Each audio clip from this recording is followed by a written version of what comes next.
മലബാറിലെ നൂറ്റാണ്ടുകൾ പഴക്കമുള്ള വൈഷ്ണവ ക്ഷേത്രങ്ങളിലൊന്നാണ് കോഴിക്കോട് ജില്ലയിൽ മൊകവൂർ പഞ്ചായത്തിലെ സ്ഥിതി ചെയ്യുന്ന ശ്രീ പെരിങ്ങിനി മഹാവിഷ്ണു ക്ഷേത്രം. ഹിരണ്യ നിഗ്രഹ ശേഷം പ്രഹ്ലാദന്റെയും മറ്റ് ദേവന്മാരുടെയും അപേക്ഷപ്രകാരം ശാന്തനായി നിൽക്കുന്ന പത്നി സമേതനായ വൈകുണ്ഠനാഥനാണത്രേ ഇവിടെ കുടികൊള്ളുന്നത്.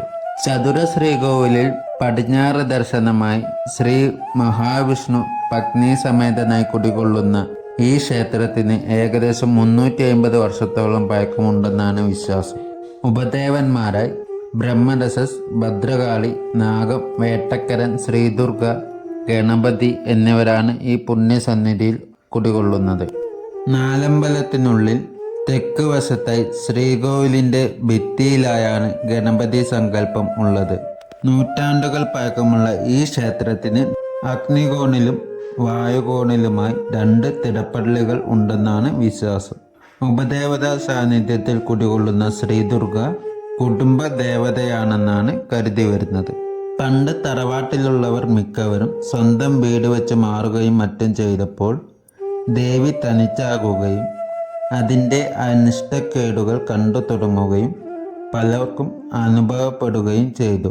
പ്രശ്നവിധി പ്രകാരം അത് ദേവീ കോപമാണെന്ന് മനസ്സിലാക്കി ദേവിക്ക് പടിഞ്ഞാറ്റയ്ക്ക് സമീപം പ്രത്യേക ശ്രീകോവിൽ പണിത് കുടിയിരുത്തുകയും ചെയ്തു എന്നാണ് കരുതി വരുന്നത്.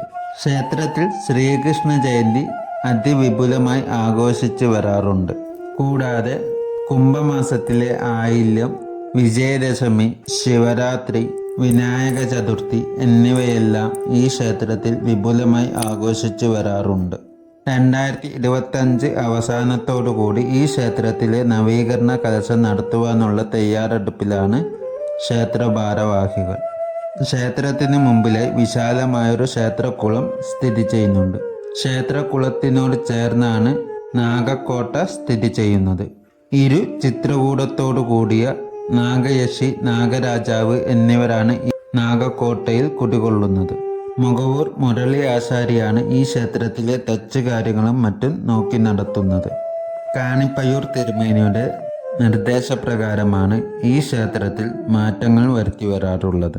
സന്താന ഭാഗ്യത്തിനും മറ്റുമായി അനുദിനം നിരവധി ഭക്തർ ഈ ക്ഷേത്രത്തിലെത്തി ബ്രഹ്മരസസിന് പാൽപ്പായസ നൈവേദ്യം നൽകി വരാറുണ്ട്.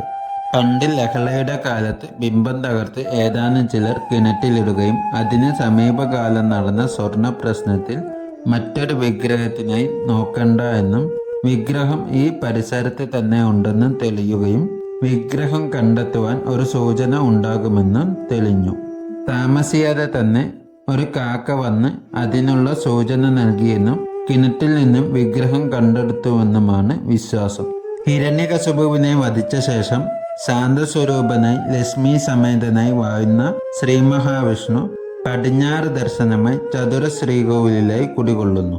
ഹിരണ്യകശിപുവിനെ നിഗ്രഹിച്ച ശേഷം ശാന്തസ്വരൂപനായി പത്നി സമേതനായി ചതുര ശ്രീകോവിലിൽ പടിഞ്ഞാറ് ദർശനമായി കുടികൊള്ളുന്ന ശ്രീ മഹാവിഷ്ണുവാണ് ഈ ക്ഷേത്രത്തിലെ മുഖ്യപ്രതിഷ്ഠ. എല്ലാ തിരുവോണ നാളിലും ത്രികാല പൂജയും കർക്കിടക മാസം മുഴുവൻ വിശേഷാൽ ഗണപതി ഹോമവും കർക്കിടക മാസ അവസാനം മഹാഗണപതി ഹോമവും നടത്തി വരാറുണ്ട്. നവരാത്രി 1 മുതൽ 9 വരെ പരദേവതയായ ശ്രീ ദുർഗാദേവിക്ക് പ്രത്യേക പൂജയും സരസ്വതി പൂജയും നടത്തി വരാറുണ്ട്. കൂടാതെ എല്ലാ കാർത്തിക നാളിലും ദേവിക്ക് വിശേഷാൽ പൂജയും നടത്തി വരുന്നുണ്ട്. ഗുരുവായൂർ ഏകാദശിയോട് അനുബന്ധിച്ചാണ് ഈ ക്ഷേത്രത്തിലെ പ്രതിഷ്ഠാദിന മഹോത്സവം നടത്തി വരാറുള്ളത്. ക്ഷേത്രത്തിന് വലത് വശത്തായി ക്ഷേത്ര കുളക്കരയോട് ചേർന്നാണ് നാഗപ്രതിഷ്ഠ ഉള്ളത്. ഇരു ചിത്രകൂടത്തോടു കൂടിയ നാഗയക്ഷി, നാഗരാജാവ് എന്നിവരാണ് ഈ ക്ഷേത്രത്തിൽ നാഗസങ്കല്പത്തിലായി കുടികൊള്ളുന്നത്. പാമ്പുമേക്കാട്ട് തിരുമേനിയുടെ നേതൃത്വത്തിലാണ് പുനഃപ്രതിഷ്ഠ നടത്തിയത്. എല്ലാ കന്നി ആയില്യത്തിനും ക്ഷേത്രത്തിൽ നാഗത്തിന് കൊടുക്കൽ നടത്തി വരാറുണ്ട്. നടുമുറ്റത്തയ്യപ്പൻ എന്ന ശാസ്താസങ്കല്പവും ഈ ക്ഷേത്രത്തിലുണ്ട്.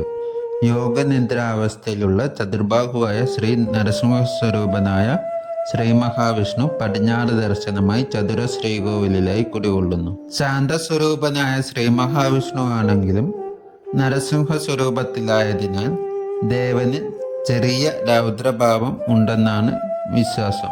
ഹിരണ്യകശിപുവിനെ നിഗ്രഹിച്ച ശേഷം രൗദ്രഭാവത്തിൽ നിൽക്കുന്ന ദേവന്റെ രൗദ്രതയെ ശമിപ്പിക്കുവാൻ ബ്രഹ്മാവ് ഉൾപ്പെടെ എല്ലാവരും പ്രഹ്ലാദനോട് ആവശ്യപ്പെടുമ്പോൾ ദേവന്റെ കാൽക്കൽ തൊട്ട് നമസ്കരിക്കുവാൻ തുടങ്ങിയ പ്രഹ്ലാദന്റെ ഭക്തി കണ്ട് ദേവൻ രൗദ്രഭാവം വടിഞ്ഞ് പത്നി സമേതനായി നിൽക്കുന്ന രൂപം ദേവന്മാർക്ക് കാട്ടിക്കൊടുത്തു എന്നാണ് വിശ്വാസം.